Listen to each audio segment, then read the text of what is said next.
CPI ప్రధాన demand అని ఈ ధర్నా కార్యక్రమం సందర్భంగా ప్రభుత్వానికి తెలియజేయడం జరుగుతూ ఉంది.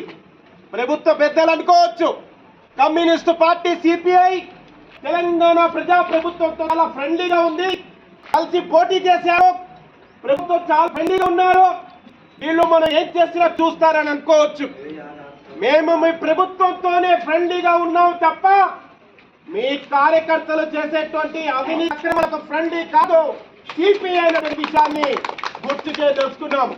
కమ్యూనిస్ట్ పార్టీ ఎవరు ఎక్కడ ఏ పొరపాటు చేసినా, అవినీతి జరిగినా కాలను బట్టి నిలిచేటువంటి ధైర్యం నిజం కలిగి కార్యకర్తలు నాయకులు కలిగినటువంటి కమ్యూనిస్ట్ పార్టీ ఎర్రజెండా నేను ఒక్క తెలరాలపల్లి విషయం పైనే ఈ రోజు ఈ ఆందోళన కార్యక్రమం తీసుకోవడం జరిగింది. ఇప్పటికైనా మించిపోయింది లేదు ప్రభుత్వ యంత్రాంగం. నేను మంత్రులను ఎమ్మెల్యేలకు చెప్పడం లేదు, వాళ్ళు సక్రమంగా ఉండే విషయం ఇంత దూరం రాదు. కానీ ఇప్పటికైనా ప్రభుత్వం ఒకసారి క్రాస్ చెక్ చేసుకోవాల్సిన అవసరం ఉంది.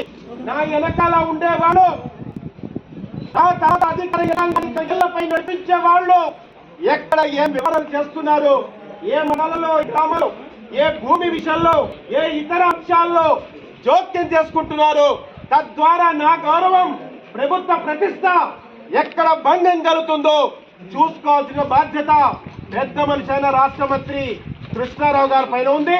వారిని క్రాస్ చెక్ చేసుకోమని మరొకసారి ఉన్నటువంటి ఫ్రెండ్లీ నేచర్ తో వారికి సలహా సూచన చేస్తున్నాం.